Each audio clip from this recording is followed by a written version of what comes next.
ఎవడరా చెప్పాడు నీకు? భాస్కర్లా అన్నాడు చెప్పి భాస్కర్ని చెడతారు. రెండోసారి అటు రావడం ఒకసారి చెప్పినట్టుగా ఉంది కదా. నేను అయ్యగారు వాక్యం చెప్తున్నాడంట. చాలా విశ్వాసం కలిగిన తల్లిదండ్రులకు ఒక బిడ్డ పుట్టాడంట. అంత వేగ ప్రార్థనకి వచ్చాడంట పిల్లల. వాడు ప్రార్థనకి వస్తే పాస్టర్ గారు చూపంతా అబ్బాయి మీదకి వెళ్ళిపోయిందట. వెళ్ళిపోతే అన్నాడట, ప్రార్థన అయిపోయిందంట. వాక్యం చెప్పి పాస్టర్ గారి దగ్గరికి ప్రార్థన చేయించుకున్నాక వచ్చాడట. ఈ మధ్యలో అక్కడక్కడ బోర్డులు కనపడుతున్నాయి కదా, కటింగ్ బోర్డులు. రౌండ్గా ఏమీ లేదండి, మధ్యలో సైడ్లు ఏమీ లేదట. కోడి పుంజుకుంటా చూడండి. యేసు ప్రభువుని చిలివేసిన బండ్రోతులు చూసి అలాంటి వాళ్ళు వాళ్ళ మధ్యలో టోపీ కూడా చూస్తే మధ్యలో కొసనాక అలా పెట్టుకొని పాస్టర్ గారి దగ్గరికి వస్తే పాస్టర్ గారు నెత్తి మీద చేయి పెట్టుకోడికి ముళ్ళులా దిగులుకుందట. అది నాన్న మాట్లాడని బాధపడకరా అన్నట. ఏంటి అయ్యారు అన్నాడు. ఏంట్రా ఇది ఏంటి నాన్నది? అమ్మ నాన్న చూస్తే విశ్వాసులు, ప్రార్థనకు బాగా వస్తారు, మంచి ప్రార్థన పురులు, మంచి ప్రార్థనలో ఉంటున్నవారు. మరి నువ్వేంటి నాన్న ఇలా ఉన్నావు? అసలు ఏంట్రా ఇది అని చెప్తే వెంటనే కాపాడిపోయాడు. మోడల్ అండి, మోడల్ ఇది. నేను ఎందుకు వచ్చాను? ప్రార్థన చేయమని వచ్చాను. నువ్వు అవన్నీ చెప్పడానికి వీల్లేదు, కానీ మోడలు అన్నాడట. పాస్టర్ గారు ఏమనలేదంటే ఏమనలో ఏం చేయాలో అర్థం కాని పరిస్థితిలో ఉన్నాడట ఆయన. ఇంకేం చేయాలో ఏమనంటే ఏం చేస్తాడని చెప్పి ఆడు పాస్టర్ గారి దగ్గర కొళ్ళెక్కది చూస్తున్నాడంట. ఇంకా ఎందుకు వచ్చిన బాధ అని చెప్పి నాన్న ఆలోచన చేయరని చెప్పి ప్రార్థన చేసి పంపించాడండి పిల్లలు. నెక్స్ట్ వారం ప్రార్థనకి రాలేదంటాడు. నెక్స్ట్ వారం ప్రార్థనకి రాలేదట. పాస్టర్ గారు ఆ పిల్లలు అన్నారట, నాన్న టైం అవుతుంది ప్రార్థనకి వెళ్తారా రారా అని చెప్పి తల్లిదండ్రులు నేను నాన్న బా పాస్టర్ గారు అంత మాట అంటాడు. నన్ను నా ఇష్టం మమ్మీ, ఇలా చేసుకుంటానికి నా ఇష్టం, ఎలా ఉంటాం, రోడ్లని చేపించుకుంటా ఎలాగని చేపించుకున్నా నా ఇష్టం, అడగడానికి ఆయనకి ఏం సంబంధము అన్నాడంట. తల్లిదండ్రుల దగ్గరికి పిలిచి అన్నారంట, నాన్న తప్పురా, ఎవరు అమ్మ నన్ను పిలిచి తప్పురా, అంత పెద్ద ఆయన పట్టుకొని నువ్వు ఆ మాట అంటావు, తప్పు నాన్న, అలా మాట్లాడకూడదురా. ఈరోజు వారి ప్రార్థనే మనకు, నా మాట మీకు అర్థమైందా? వారు చేసిన ప్రార్థన ఆశీర్వాదంగా మార్చబడద్ది. వారు ప్రార్థన చేస్తేనే మనం ఎలా ఉన్నాం. ఈరోజు ఉన్నతమైన ఒక స్థాయిలో మనము ఉన్నామంటే వారి ప్రార్థనే. ఎవడరా చెప్పింది నీకు? సేవకుడు ఎందుకు చెప్తాడు తెలుసా? మనం గద్దించి చెప్తున్నంటే మనం లోబడితే గొప్పవారు అవుతాం, లోబడితే గొప్పవారుగా ఉంటాం. నాన్న ఎందుకురా నువ్వు ఆ మాట చెప్తున్నావు? మొయ్యినోరు అని చెప్పి తల్లిదండ్రులు చెప్పారట. తల్లిదండ్రులు నా మాట అన్నాడట. ఈయన నాన్నగారు ఒక అరగంట సమయం ఇస్తారా అన్నాడట. ఇప్పటికే సమయం అయిపోయింది కదా, ఇంకేంటిరా అన్నాడట. దయచేసి ఎందుకు అడిగాడు అని చెప్పి సరే వెళ్ళిరారన్నాడు. తిన్నగా మంగళ షాపుకి వెళ్ళిపోయాడంట. మీకు అర్థమైపోయి ఉండొచ్చు. తిన్నగా మంగళ షాపుకి వెళ్ళిపోయి అరే బాగా కట్టించి చెప్పి ఇంకేం చేయమని వచ్చేవారు అన్నాడంట. ఆడు ఎవడు ఇంకా బాగా ఉంది కదరా, ఇంకెవరు మోడల్ చేయమంటారు అన్న. మోడల్ కాదయ్యా, బాగా బ్లేడ్ అట్టుకోండి రోడ్డు చేసేయండి అని చెప్పాడు. ఆ మాట అర్థమైందా? బేడి పట్టుకొని రోడ్డు చేసానంటే గుండు చేసాడు, ఈ మార్గం తప్ప ఏరో మార్గం లేదని చెప్పి గుండు చేయించుకుని టోపీకి వేసుకెళ్ళాడంట. మళ్ళా సమయానికి వెళ్ళి మళ్ళా ఏంటో మొన్నేమో ఎలా కనపడ్డాడు, ఈరోజేమో ఎలా కనపడుతున్నాడు, ఏమంటాడు అని చెప్పి భాస్కర్ భయపడ్డాడట. భాస్కర్ దగ్గరికి వచ్చి భాస్కర్ ప్రార్థన చెయ్యండి అని చెప్పాడు. ఏమన్నారు ఈడు మళ్ళా కానీ ఏమని తిడతాడని చెప్పి ఆ టోపీకి చేసి ప్రార్థన చేశాడంట. ఒరే నాన్న మొన్న ఏదో అన్న దానికి నువ్వేంటి ఇలా చేయబడి?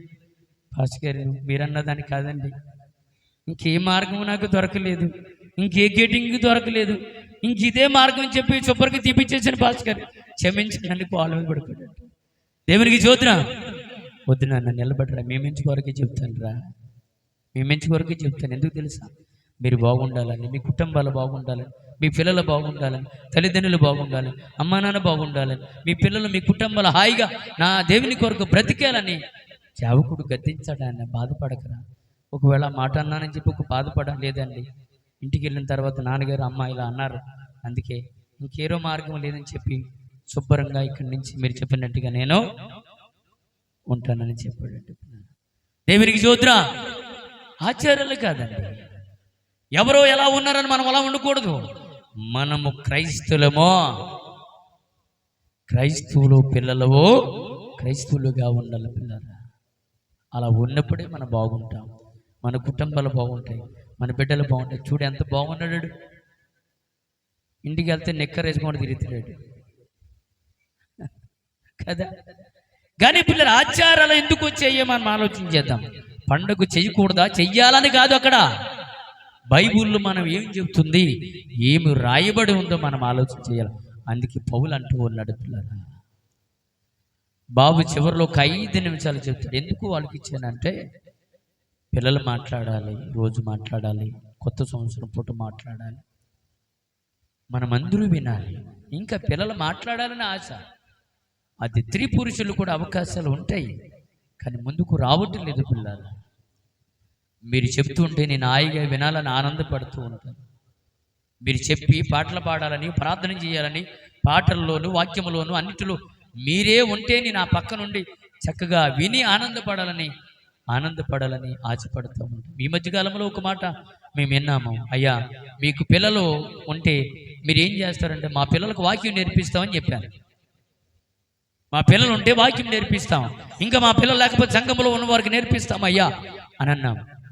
మా నాన్నగారు మాకు వాక్యం చెప్పడానికి ఇవ్వడండి, మా నాన్నగారు ప్రార్థన చేయమని చెప్పడండి, మా నాన్నగారు పాట పాడమని చెప్పడండి. ఎవరో ఎక్కడి నుంచి వచ్చిన పిల్లలు చూస్తారు కదండి. ఇదో నువ్వు దానికి పనికిరావు, దీనికి పనికిరావు, ఇచ్చేరా అని చెప్పి పంపిస్తాడండి మా నాన్నగారు.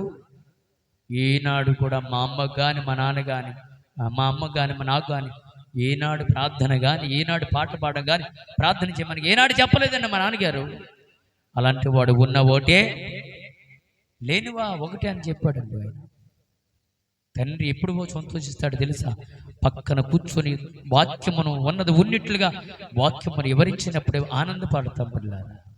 అది బైబిల్ చెబుతున్న శాసనం. అందుకే ఉన్నది ఉన్నట్లుగా చెప్పి బ్రతికాడు కాబట్టి భూమి మీద కొంతకాలం బ్రతికి చనిపోయాడు పిల్లలు. ఆయనే అపోస్తుడైన పౌలు గారు. మన ఆచారాలు అడ్డంగా పడుతున్నాడు ఇడు. మన ఆచారాలు ఏ చెప్తే వద్దంటున్నాడు ఇడు. ధర్మశాస్త్రం వద్దంటాడు, ధర్మశాస్త్రం రాయబడిన ఉన్న వాటిని కూడా వద్దంటున్నాడు ఇతడు. దేవుడు రాసింది తప్పు అంటున్నాడు ఇతడు. దేవుడు వద్దన్నది వద్దంటున్నాడు ఇతను. ఎందుకు ఇలాంటి చేస్తున్నాడని చెప్పి పౌలు గారు రాసిన మాటలే. పౌలు గారికి ఎక్కడి నుంచి వచ్చిన సొంత మాటలు ఎప్పుడు పౌలు రాయలా. దేవుడు దగ్గరుండి ఆయన చెబుతున్న ప్రతి లేఖనాలు ఆయన రంగదీసు రాసి మన మధ్యలోనికి పంపిస్తే మీరు ఇలా బ్రతకండి అని ఆయన చెప్పాడు. ఆయన చెప్పితే మనము దాన్ని తోచివేస్తూ ఉన్నాం. అందుకే ఒక సంఘానికి పౌలు రాస్తున్నాడు పత్రిక. ఇప్పుడు బాబు వద్దన్నాడు కదా క్రిస్మస్, ఆయన చెప్పినాడు. ఆయనకేం సంబంధం అండి? ఆయన ఎవరు, నేనెవరును? లేఖనాల్లో ఉన్నది మనం ఆలోచన చేయాలి పిల్లలు. అందుకే మీరు ఏమి వింటున్నారో నేనేదో దాడుతున్నాను మీరు దాటకూడదు. నేనేదో అరుస్తున్నాను కాదు, లేఖనాల్లో ఉన్న ప్రతిది కూడా మనము పరిశోధన చేయాల. బేరియా సంఘవారు పౌలు గారు చెప్పిన ప్రతి లేఖనాల్లో మాట పౌలు గారు చెప్పింది నిజమా అబద్ధమా అని 1కి 10 సార్లు చూచుకున్నవారు వారు, మనము కాదు సుమి. అర్థమైందండి? అలాంటి పౌలు ఒక మాట అంటున్నాడు. చూద్దాం ఒకసారి చూద్దాం బైబిల్లో మాట ఒక్కసారి చూద్దాం. ఈశ్వరు రాత్రి అక్కడ చెప్పుకున్న మాటలు చెప్పాలని ఆశపడి ఉన్న టైం మనకు చాలా వెళ్ళిపోతుంది. చాలా అద్భుతమైన మాటలు రాత్రి మనం మాట్లాడుకున్నాం. ఈరోజు చెప్పడానికి సమయం వెళ్ళిపోతుంది. ముగించుకుందాం, ముగింపులోకి వస్తున్నాం. ఇంకెవరైనా యేసు ప్రభు గురించి మాట్లాడాలంటే మాట్లాడవచ్చు. 2 నిమిషాలు 3 నిమిషాలు మాట్లాడవచ్చండి. నేను ఎందుకు చెప్తున్నానంటే పిల్లరా, మళ్ళా ఆ దినం రాబడుకుంటామో, అమ్మా నా మాట ఉండండి, ఆ దినం రాబడుకుంటామో ఉంచుతాడు అని మనం అనుకుంటున్నాము. దేవుడిని అడుగుతున్నాం, తెలియదు కదమ్మా. అయ్యో, గత సంవత్సరం మన మధ్యలో ఉన్నవారు ఎందరో, మన గ్రామంలో ఉన్నవారు ఎందరో, మన ప్రాంతంలో ఉన్నవారు ఎందరో, మన చుట్టుపక్కల గ్రామంలో ఉన్నవారు ఎందరో వెళ్ళిపోయారు. వారికంటూ గొప్పవాడు కాదు కదమ్మా. వెళ్ళిపోయిన వారు పాపాత్ములు కాదు, ఉన్నవారు నీతిమంతులు కూడా కారు. కానీ మనమెలా బ్రతకాలని నేర్చుకోవాలి. గత వారం ఒక ఆయన మన కాలంలో వ్యాధి చేత బాధపడి వెళ్ళిపోయాడు, నాగరాజ్ అన్న. ఆయన నిన్న ఆయన కార్యక్రమం జరిగింది. ఒకటే మాట అన్నాడు, వెళ్ళిపోయిన వారి గురించి మీరు వేడవద్దు, వారి గురించి బహు రోదన చెయ్యండి అని చెప్పాడు. అంటే ప్రార్థించాలి. ఉన్న పిల్లలు, ఉన్న కుటుంబం, ఉన్నవారందరూ ఎలా బ్రతకాలో నేర్చుకోవాలి. అంతే. వెళ్ళిపోయిన వాడు ఎంత కాలం ఏడిచినా వాడు తిరిగి రాడన్న సంగతి కూడా మీకు తెలుసు. కానీ యేసు ప్రభు వెళ్ళాడు, మళ్ళా తిరిగి రాబోతున్నాడు. ఆయన కొరకు మనం ఎదురు చూడాలి. ఆయన కొరకే మనం ఎదురు చూడాలి. ఎవరో ఏది చెప్తున్నారు, చెయ్యవద్దన్నాడు, చెయ్యమన్నాడు, అవునా కాదా, వాస్తవమా కాదా అనుకొని మనం ఆలోచన చేయాలి. నేనేది చెప్తే తలవకూడదు. మీకు ఈరోజు ఎందుకు మన ప్రార్థన పెట్టామంటే, దేవుడు ఇంతవరకు మనకు ఆయుస్సును ఇచ్చాడు, అందుకే ప్రార్థన చేయడానికి వచ్చాము. రాత్రి అక్కడ ప్రార్థన చేస్తాము, ఇది ఇక్కడ ప్రార్థన. ఆచారం అనుకుంటారో ఏమనుకుంటారో మీ ఇష్టం. కానీ బైబిల్లో అనేకమైన ఆచారాలు ఉన్నాయి. పాత నిబంధన గ్రంథం నుంచి మనం చూస్తే ఇదిగో పాత నిబంధన బయటికి తీసుకొచ్చిన గ్రంథము, ఇదిగో అందులోంచి వచ్చిన గ్రంథము. ఇదిగో ఒక మాట పౌలు చెప్తున్నాడు, చదువుదా ఒకసారి. అనేకమైన సార్లు మనం చదువుకున్న ఈ మాట, మనకందరికీ తెలిసిన మాట చూడండి. అపోస్తుడైన పౌలు గలతీలు రాసిన పత్రిక, గలతీలకు రాసిన పత్రిక 4వ అధ్యాయం. ఏమిటి అంటే పిల్లరా, ఎందుకు ఈ మాట చెప్పాను అంటే, 40 నిమిషాలు మనం ఆచారాల గురించి, అండగా పండగల గురించి విన్నాం. అలాంటిగా మనం విన్నాము కాబట్టి మనం దానికి ఈ మాటలు మనము అంటే, ఒక మనుషుడు తప్పుపట్టకూడదు. ఎప్పుడు కూడా వాక్యమును మనం అసలు తప్పుపట్టకూడదు సుమి. వాక్యము ఏది చెబితే మనం అదే చెయ్యాలి. చేశారు ఆనాడు, ఈనాడు చేసిన వారు ఎవరు లేరు. గనుక ఆ మాట చెబుతున్నాడు. చదువునానా 4వ అధ్యాయం 10వ వచనం. బైబిల్ అందరూ చూద్దాం. అందరూ తీయాలి బైబిల్. తీసారమ్మా తెల్లా నాన్న, తీసారా అమ్మ, తీసారా? 4వ అధ్యాయం పౌలు చెబుతున్న మాట 10వ వచనం. మీరింటున్న మీరు దినములను, మాసాలు, ఉత్సాహకాలం, సంవత్సరములు ఆచరించుచున్నారు అన్నాడు. అంతేనమ్మా? ఆచరించుచున్నారు. ఆచారం ఎక్కడో విన్నాను నేను, ఇప్పుడే వినబడడం మర్చిపోయాను. ఆచారాలు.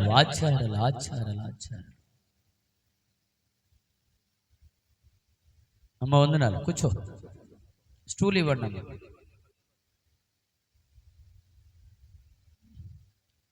మంచిది కాదని, ఈ రోజు మంచిది కాదని, ఆ రోజు మంచిది కాదని ఆచరించేవారు ఉన్నామా లేదా? మంచి ముహూర్తం కావాలి, మంచి రోజు కావాలి, మంచి గడియలు కావాలి, ఇవన్నీ కలిసి రావాలి. కలిసి రాకముందు పోతే ఎన్నో ఉన్నాయి ఆచారాలు మన ప్రకారంగా వెళితే పిల్లరా, ఈరోజు భూమి మీద ఎవరు బ్రతికి బట్ట కట్టలేడు. ఒక మనిషి వృద్ధాపంలో ఉన్న వారి ఇంట్లో చనిపోవచ్చు, అది లక్షలు బట్టి కట్టుకుని ఇల్లు అవ్వచ్చు. నువ్వు ఎవరిని ఆచరించి నడాలో తెలుసా? దేవుని ఆచరించి నడిస్తే నిత్యం ఆ ఇంట్లో ఉంటావు, లేకపోతే బయటికి పోతావు. దేవునికి స్తోత్రం. ఆచారాలు ఆచరించి ఒకవేళ నడిస్తే లక్షలతో ఇల్లు కట్టిన నువ్వు ఎక్కడుంటావు? అద్దె కొంపలోనే ఎక్కడో గుడిసెలో ఉంటావు. అవన్నీ వదిలేస్తే నువ్వు కడుతున్న నివాసంలో ఉంటారు. అలాంటి వారు లేరు ఈరోజు. అందుకే అంటాడు, మీరు దినములను, మాసములను, ఉత్సాహ కాలములను సంవత్సరములు ఆచరించుచున్నారు. అవును కదా? అవునా?